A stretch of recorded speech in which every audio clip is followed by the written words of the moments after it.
بسم اللہ الرحمن الرحیم۔ السلام علیکم۔ میاں بیوی کا آپس میں شرمگاہ کو منہ لگانے کے عمل کا حکم۔ ناظرین، ایک بھائی نے سوال کیا ہے کہ اگر میاں بیوی کے آپس میں ایک دوسرے کی شرمگاہ چاٹتے ہوئے نجاست منہ میں چلی جائے لیکن اسے حلق میں نہ لے جایا جائے بلکہ تھوک دیا جائے تو کیا گناہ ہوگا؟ اگر یہ عمل مکروہ ہے تو مکروہ تنزیہی ہے یا تحریمی ہے؟ بیوی کے لیے شوہر کی شرمگاہ کو محض منہ لگانا مکروہ ہے، تاہم شرمگاہ سے نکلنے والی مزئی یا ودی کو نگلنا ناپاک ہونے کی وجہ سے ناجائز اور حرام ہے۔ شوہر کے لیے بیوی کی شرمگاہ کو منہ لگانے کا حکم۔ مذکورہ عمل شرعی مزاج اور فطری حیا کے منافی ہے، اس لیے شرعاً ناجائز یا ناپسندیدہ ہونے کی بنا پر ممنوع ہے، اور فقہی لحاظ سے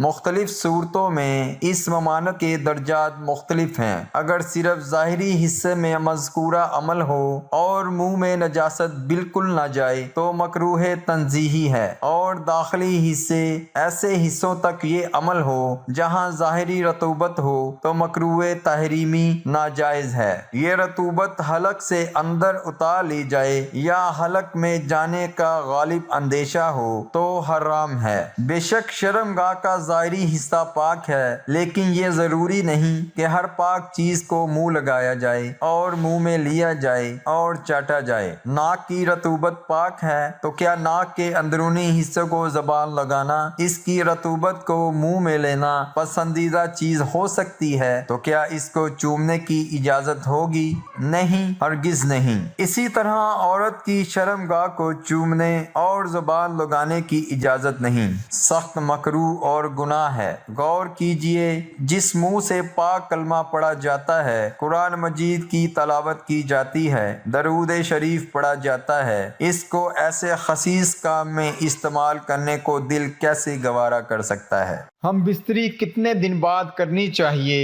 ہم بستری کا طریقہ، ہم بستری کے آداب۔ ایک مرتبہ ہم بستری کرنے کے بعد پھر کب ہم بستری کرنی چاہیے؟ دین اسلام میں میانہ روی کو پسند کیا گیا ہے، کیونکہ میانہ روی میں خیر بھی ہے اور برکتیں بھی۔ جن مرد حضرات پر ہر وقت شہوت کا بھوت سوار رہتا ہو، ان کو چاہیے کہ وہ کھانا کم کھایا کریں اور بد نظری سے بچا کریں۔ حلال کمائی میں برکت ہے اور شہوت نہیں ہے۔ حرام کمائی کھانے سے شہوت آگ سے بھی تیز بھڑکتی ہے۔ رشتہ ازدواج میں جڑنے کے بعد میاں بیوی پر کوئی قید اور پابندی نہیں ہے، وہ جب چاہیں جس وقت چاہیں شرعی حدود کے اندر رہتے ہوئے اس حلال فریضے کو سر انجام دے سکتے ہیں۔ اس میں قطعی طور پر کوئی مدت نہیں بیان کی جا سکتی۔ لوگوں کے حالات اور مزاج کے اعتبار سے مدت مختلف ہو سکتی ہے۔ اتباع لکھتے ہیں کہ 1 مہینہ میں ایک ہی مرتبہ اسے اختیار کیا جائے، اور اگر زیادہ ضرورت محسوس ہو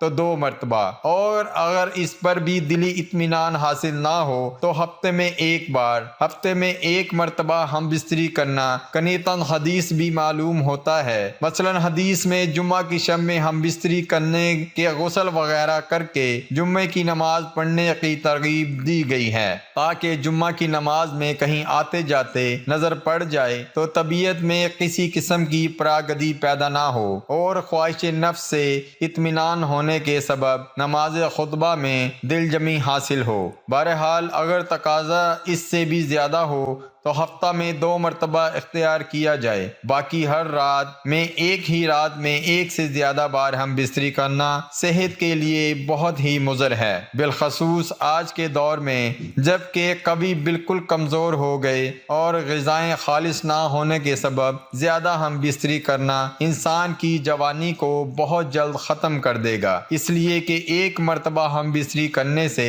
منی کی کثیر مقدار خارج ہوتی ہے، اور منی کی تیاری تیاری میں اچھی غذا کا کثیر حصہ صرف ہوتا ہے، تو اس طرح اچھی غذا کی ایک بہت بڑی مقدار ایک مرتبہ ہم بستری کرنے میں چلی گئی، جس کی وجہ سے صحت پر بہت جلد اثر پڑے گا اور آدمی مختلف بیماریوں کا شکار ہو جائے گا، جن میں ایک اہم بیماری سرعت انزال ہے، اور آدمی جہاں سرعت انزال کے مرض میں مبتلا ہوگا تو مباشرت کی لذت اور اس کی لطف میں کمی ہوگی، اور عورت کی تسکین نہ ہونے پر آپس میں رنجش شروع ہو جائے گی۔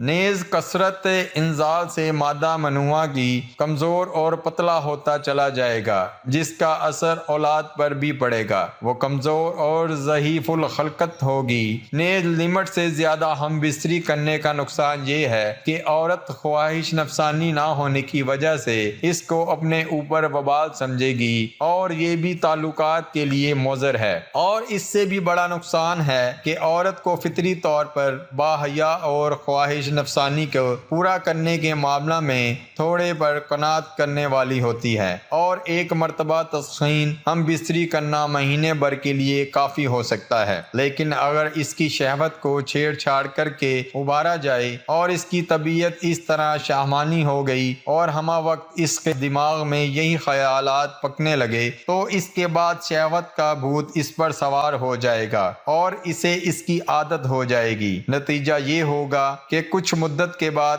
آپ عاجز ہوں گے اور وہ اس کے لیے آمادہ ہوگی، وہ آپ کو دعوت عمل دے گی اور آپ مجبوریاں ظاہر کرتے رہو گے، آپ تھک کر آرام کرنا چاہو گے اور وہ جاگنے پر مجبور کرتی رہے گی۔ یہ صرف آپ کے انجام پر نظر نہ کرنے اور بے قابو ہونے کا نتیجہ ہے، پھر اس کا انجام ذلت اور رسوائی اور ڈاکٹروں اور حکیموں کے چکر لگانے کے سوا کچھ بھی نہیں۔ مگر پہلے والی بات پھر بھی پیدا نہیں ہو سکتی تو تفریق کا بھی خطرہ ہے، اور اگر اس درمیان میں کوئی خبیث غلط راستہ سے پھسلانے والا مل گیا تو اس راہ پر پھسل جانا بعید نہیں۔ اس لیے بہت ہی سوچ سمجھ کر اس انمول دولت اور لذت سے نفع اٹھانا چاہیے، تاکہ صحت، قوت اور جوانی باقی رہے اور لطف دائمی رہے اور اولاد بھی تندرست اور سالم پیدا ہو۔ امید ہے ناظرین آپ کو ہماری آج کی ویڈیو پسند آئی ہوگی۔ اگر آپ کو ہماری آج کی ویڈیو پسند آئی ہے تو ہمیں سبسکرائب ضرور کریں۔ اللہ آپ سب کا حامی و ناصر ہو۔ اللہ حافظ۔ السلام علیکم۔